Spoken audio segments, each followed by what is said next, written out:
towering over the competition. Jason 6'9" Barnes on Blog Talk Radio. That's right, that's me, and I'm back. It's 2010, and black women ain't shit. That's what we're talking about today. Sisters ain't shit. Now, I have been getting a whole bunch of flashback because of the title of this show. And if any of you are taking the time on Facebook to read the description, I said, black women ain't shit. They are so much more. But because all of you had decided that you wanted to step up and toe the line, here's your opportunity. The call-in number today is 347-637-3537. Once again, that call-in number is 347-637-3537. We're going to talk about some of the stereotypes that surround black women and the way a lot of brothers feel about them. And then we're also going to talk about the fact that sisters are very, very willing and able to say black men ain't shit at the drop of a dime. So we're going to sit there and turn the tables on you guys, and we're going to put you under a microscope, and we're going to find out, are black women the cause, the main contributing factor to destroying the fabric of our black families? I hear a lot of sisters talk about deadbeat dads stopping, keeping them from raising their children correctly. I hear women talk about men cheating. We just had the Tiger Woods scandal. Nothing's new with that. But you never really talk about all of these women that are basically driving men away because they want to wiggle their necks and say that they're strong and independent, but they don't know how to keep a man in their lives. A lot of you out there listening are in that boat. And I can almost guarantee you that 20, 30, 40 of you, you'll sit there, and if I talk to each one of you individually, you'll say, I had 10 bad relationships, or I had 5 bad relationships, and it was always the men's fault. The men did this, the men did that. Women don't know how to own up to their own problems. So we're going to explore some of the issues that I see in relationships and a lot of the same questions and issues that are raised by men. We're going to talk about that. So, black women ain't shit. I think you are so much more if you allow yourselves to be. If you really, really look back at the history of the black woman in America, you guys were the backbone of the family. You were what made black men go out and persevere and strive to be better and keep our families together and work and take the slave master's whip and all of the things that, slavery in America has done to us. You were all of those things that made us love and treasure and honor you. Nowadays, if you look at a lot of black women, they're not loved and treasured and honored. You're sitting over there, you got your asses hanging out, you're shaking your ass on the videos, you're saying, I'm the queen, bitch, I'm a diva, all of these other things. And yes, this is a mature show, folks, so I will be dropping the F-bomb, B-bomb, all the 7 that George Carlin always talked about. We might go ahead and delve into those. So, like Scholar2414 in the chat room said, you were all of these things to the black community, but somewhere along the line, in the last generation or two, we have lost that. And brothers, we miss y'all. We want you back. We're getting sick and tired of hearing you guys say, I'm strong and independent and I don't need a man and everything. If you don't need a man, and if you were doing everything the right way, these kids wouldn't be out here acting crazy. And you always want to say, well, the daddies need to be involved in their lives and raising them. No, sorry. What you need to do is understand that you can't do it by yourself. You guys need us. And in order for us to be around, you might have to change a couple of things about yourselves, like telling everybody that you're strong and independent left and right when you can't do shit on your own correctly. There's a difference between multitasking. I always say multitasking is doing a half-ass job at everything. A lot of sisters sit over there, I bring home the bacon, I cook it, I take care of the kids, I clean, blah, blah, blah, blah, blah, blah, blah. I don't need a man. Your kids are bad. They're failing out of school, or even if they are getting good grades and whatnot, they don't respect their elders the way the kids used to. You're raising them. Deadbeat daddy ain't around. We'll get to that in a little while because next week's show is Black Men Ain't Shit. But you're raising them. So the onus is on you to teach these kids how to act. most of the guys in the 20s now that most of you sisters are complaining about were raised by single mothers. I'm sorry, but you guys are missing the bar. All of these gay, in jail brothers that you complain about all the time, wonder where they came from, raised by single black women. Black America has like the highest rate of children born out of wedlock, single-parent homes. And there's a reason behind it, and the reason that I'm putting out there, and if anybody wants to challenge me, feel free to call in and do so, is black women ain't shit. Y'all ain't the shit y'all used to be. You are not the shit you were, but you have really, really, really fallen off. So, I'm going to stop the music and everything, and I'm going to give this number one more time. It's 347-637-3537. 347-637-3537. If you want to talk to me, I have a lot of people that are in the queue right now. If you want to come on air and you want to say something, if you'd like to tell a story about what you're going through, feel free to do so. Just press the number 1, and I'll be able to get you on air so that you can voice your opinion, because I know everyone out there is probably agreeing with me that black women ain't shit anymore. And we're going to go through some ways where maybe you guys could get back to being their shit and being able to keep a man so that brothers, when they start succeeding, don't go out and get themselves a non-black woman. And, maybe I'll throw this out there, and I've said it before on Facebook. Maybe you guys should take a note from your sisters with less melanin on how to treat a man and stop saying, ooh, you just walking all over him. That's the only reason you want a white girl, Asian girl, or whatever it is. Maybe they just know how to take care of a man. So we're going to talk about real manhood. We're going to talk about women and the things that you guys might need to take a look at. And we're going to try and get it back on track. So you are listening to Jason 69 Barnes here on Blog Talk Radio. I'm going to take a quick break, and we'll be back right after this. Towering over the competition, Jason 69 Barnes on Blog Talk Radio. Hey, y'all, this is Cece Peniston, and you're listening to Jason 69 Barnes on No Cut Cards.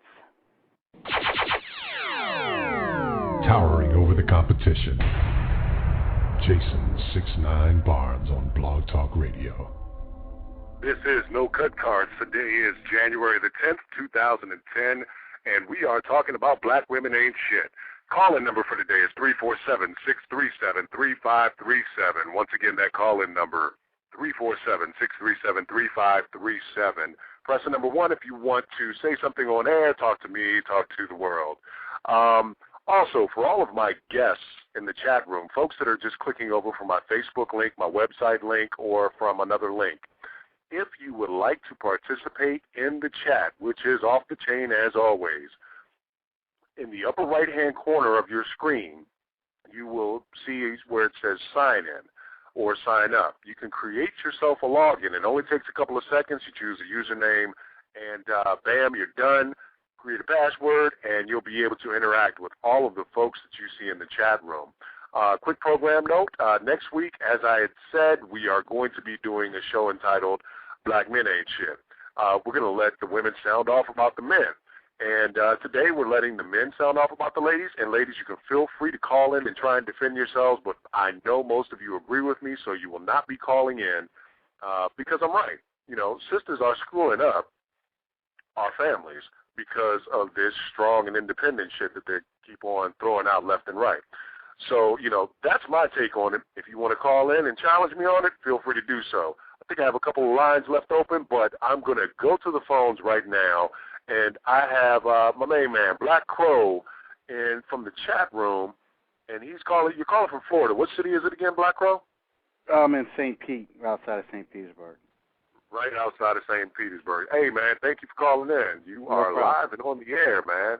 What's going on? Not much, man. I just want to say real quick, I think that most black men out here, at least I'll speak for myself, don't hate black women, but problem that I have with black women is that, like you said earlier, they are very quick to point the finger and tell black men how we're not doing our thing and how we're not, you know, getting our education, taking care of our kids, this, that, and the other. And, yeah, and they make some good points. You know, I can't say that, you know, black men definitely have things that, as a whole, we need to work on. Problem I have with black women is that I never hear them say, anything that they need to work on. They make it seem like they are just totally 100% the victim, that, you know, they've done nothing wrong as a whole, and everything that's gone wrong is black man's fault. I mean, they have to take a look. I'm sorry? I said, yeah, you know, here's an example. I talked to a young lady last week, and here, just work with me. You don't mind staying on for a second, do you? No, go ahead. All right. A young lady came to me, and she's like, look, I can't find a good man. Help me out, 6ix9ine. And I'm like, okay, well, tell me about what you've been going through and where you've been looking and all this kind of stuff. So to make a long story short, this sister had, I asked how many relationships she'd had in the last 10 years. She was in her mid-30s, and she said about 7.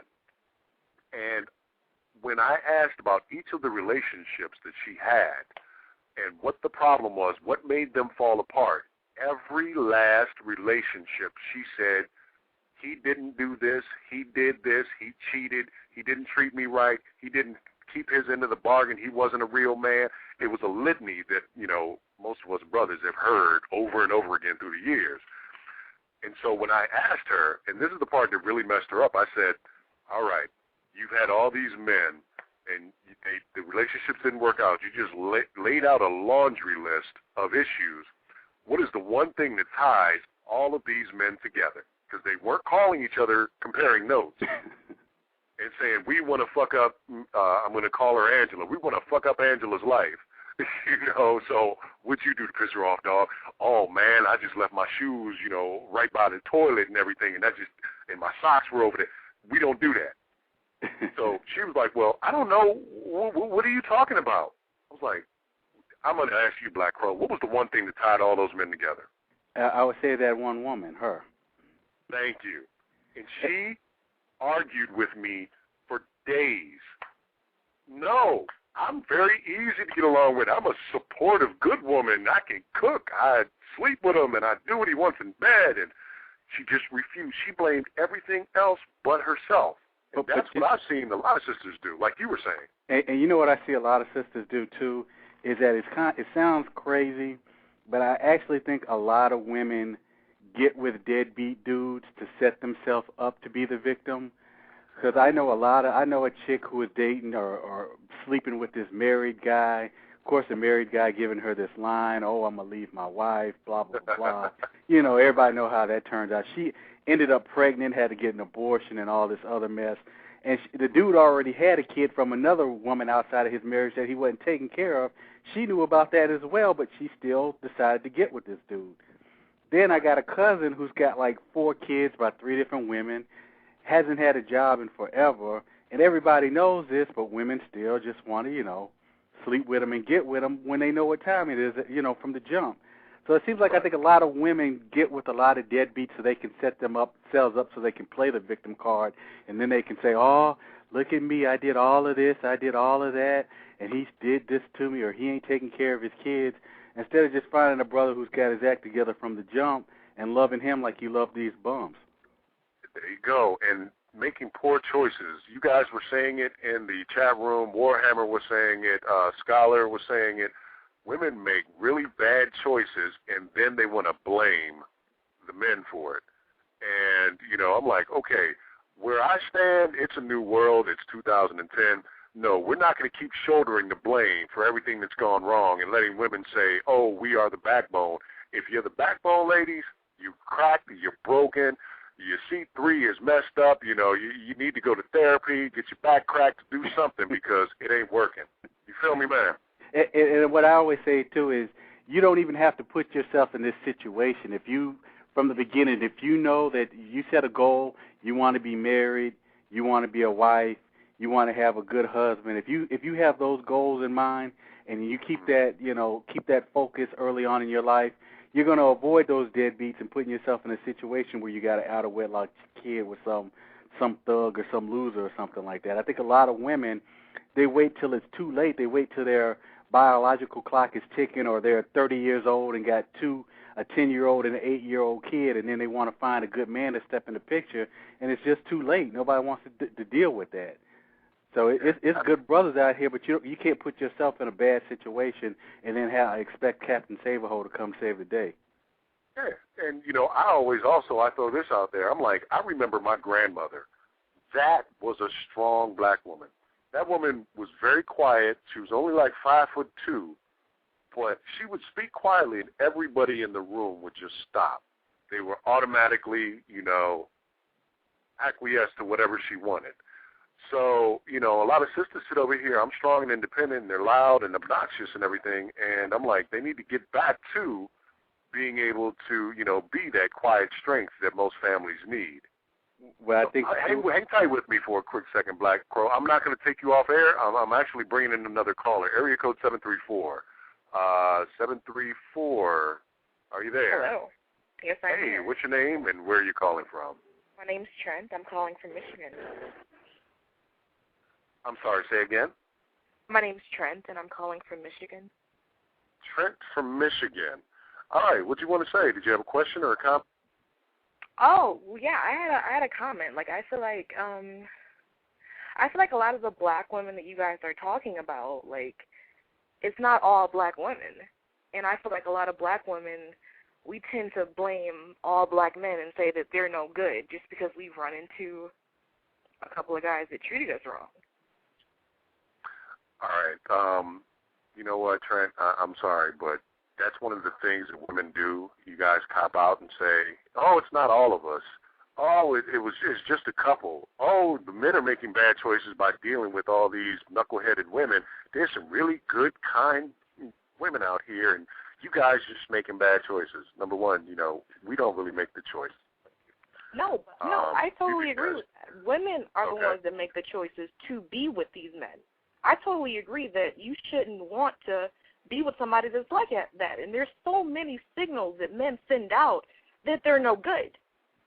Right. Women don't see those what signal? signals. Maybe it's just the women that have been no good. Maybe sisters just don't know what it is to be a good woman anymore. What is it to be a good woman? Do you even know? I feel like... I'm asking that of all the women out there. Now, not you in particular. I'm not going to put you on the spot like that.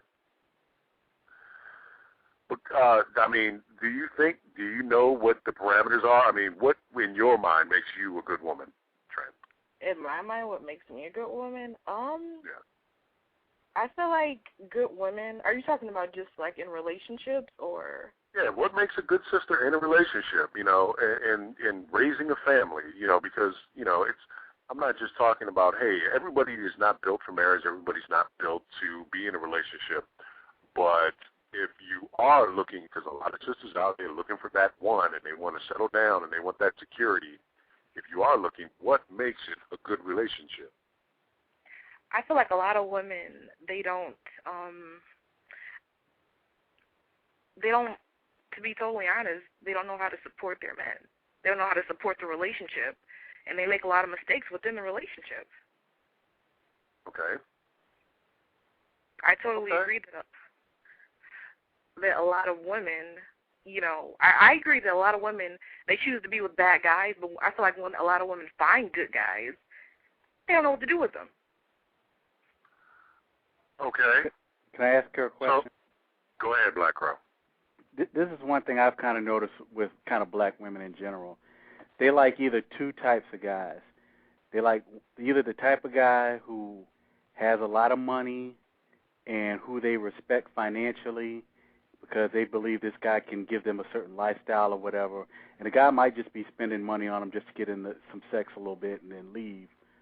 Or they go to the exact opposite end of the spectrum, find a bum that doesn't have any money, that can't take care of himself, and then they'll get with that guy figuring, okay, if I help this guy out, support him, he'll be loyal to me because of the kind things I'm doing for him. And then the guys in the middle, just your everyday black men who maybe don't make enough money to let you, like, ball and live a lavish lifestyle. Right, but they make enough money where, you can't control them and you can't just treat them any type of way. They just kind of get left in the cold because they don't feel either one of those needs. I was just wondering how you feel about that. How I feel about that? I feel or do you agree with that or no? I do agree with it. I feel like women, they either want the man with a bunch of money or they want to come and take care of a man. I feel like women shouldn't want to do that. Right. Because I just feel like when I hear black women say, "Oh, where are the good black men at?" I see good decent brothers all the time that I work with. They might not be millionaires or whatever, but they're good, honest working guys, and it just doesn't seem like black women. I'll jump into that one, and I'll say women like the challenge, and women still like the bad boys, and they still make their bad decisions based off of that. They say they want a good man, but good is boring. I was talking to another BTR host last week, and, to women, a good guy equals a boring guy, and women get bored quickly, and they want that excitement and passion and all that kind of stuff. And the brother that's sitting there going to work every day and, taking care of the bills, and you guys are moving forward in life and helping with the kids and all that kind of stuff, women start losing respect for them, and you start getting bored, and you don't want to do for them. Most women would rather sit there and do for that knucklehead to slap them in the back of the head, sleeping with their girlfriends, or that, doesn't really care about them, but comes around to get some ass every now and then and gives them a kind word. Those are all the different types of players that women fall for nowadays. And the guy that's just really there, the one that sits there and listens and talks to them and all that kind of stuff, get overlooked because, women want that flash in the pan. Trent, would you agree with that? I agree with that, but only I agree with that a lot, but I don't agree with the whole thing because I've met boring guys. They were good guys, but they were boring. And I've met exciting guys who were extremely faithful, who didn't want to beat me or who didn't want to take advantage of me or control me, and they were genuinely good guys, but they were exciting. They kept the spice into the dating life or the relationship. That's how I felt. Okay. Hey, look, guys, we got to take a quick commercial break and everything. Trent and Black Crow, I want you guys to hang with me real quick. When we come back, we're going to continue this portion of the discussion, but I have to pay some bills and all that good stuff. So bear with me, guys.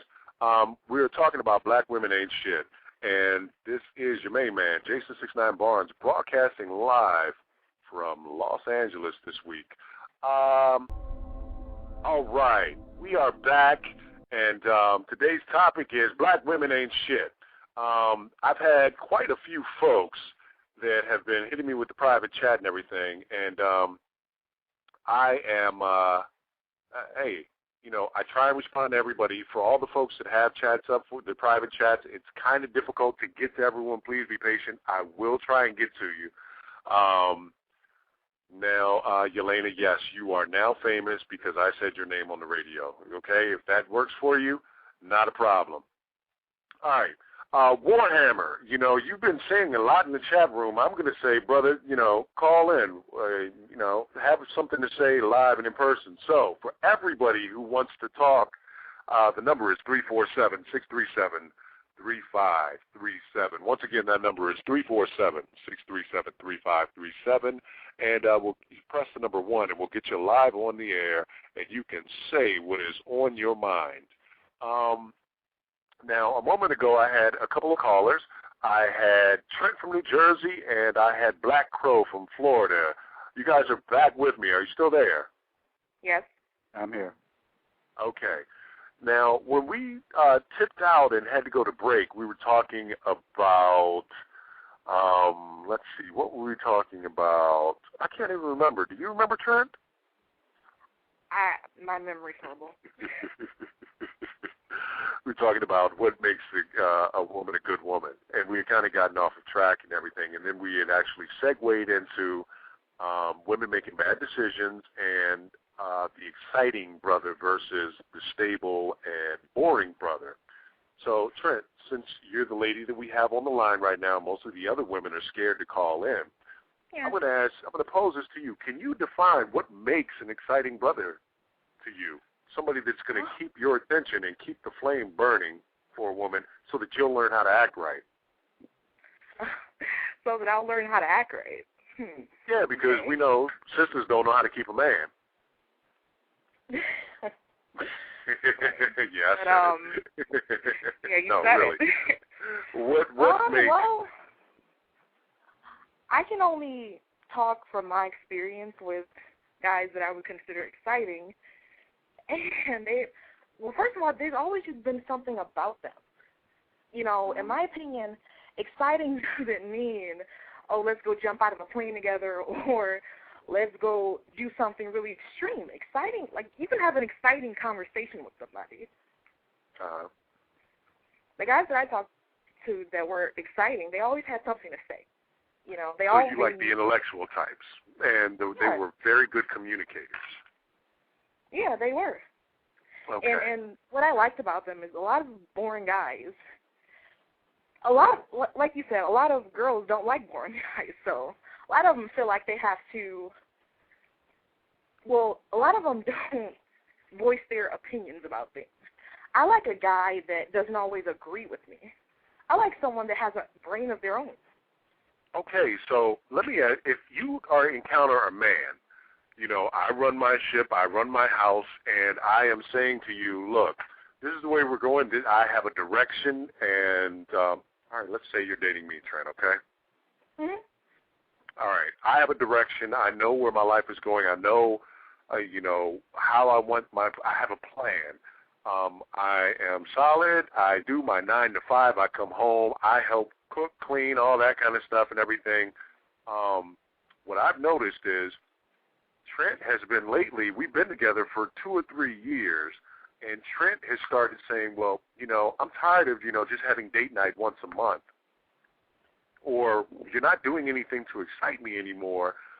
And Trent's starting to chit-chat with this guy that works in the office next door to her and starting to talk to him because she says, Trent, you're saying I don't communicate enough because I'm like, okay, I go to work, I come home, I help clean, I help cook, take care of the kids, all that kind of good stuff.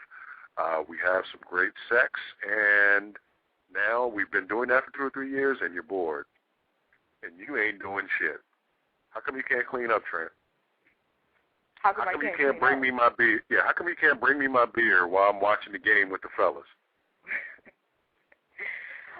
Well, first of all, I never said that I personally wouldn't do it. First of all. Okay. But I'm not gonna be someone's slave. I mean, that's kind of what I'm getting. Why is it a slave to take care of your mate? Why do black women think it's a slave mentality to take care of their man? Well, no. I'm not saying that, but the things that you were naming. What, bring me my beer? Yeah. If the lights are on, I'm showing you that I love you. You know, if you have a new purse, I'm showing you that I love you. All I'm asking you for is, baby, can you bring me a beer from the refrigerator and not have you sit there and look at me and say, your hands ain't broke? Well, no. Well, in my opinion, with me, it's all about how you say it. If you look at me and you say, "Honey, can you go get me a beer, please?" I'll go get it. No problem. But if you say, "Hey, bitch, get in here," snap your fingers at me, give me a beer. Well, see, you know, I wouldn't call you a bitch, but I might, you know. Now, I'm going to put this out there in the chat room. What might I say? Or Trent, do you know what I'd say? No. Okay. Oh, there they got it, Serenity. I'd be like, Heifer, give me a beer. Don't make me ask you again.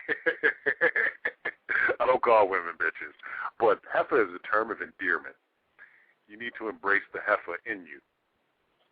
Okay, are you embracing it, Trent? But yeah, like I said, like, it really depends. Oh, it depends on the guy. Yeah, okay, so why does it depend on the guy? Why do guys always have to change the way we communicate? Why do we always have to fit into your mold for you to act right? I didn't say that. I said it depends on the guy and how my guy, my boyfriend, he's always joking all the time, okay? And a lot of his jokes, his thing is like he'll act like he's serious. Wait. Hold on a minute. Wait. Trent just sat there and told me that she's cheating on me. She has a boyfriend. You know what, Trent? I'm going to come back to you in a minute. So I want you to marinate on that because you just told everybody on national radio that you got a boyfriend and we were supposed to be in a relationship. How the hell does that work? Man, I just cannot get it right. Check it out.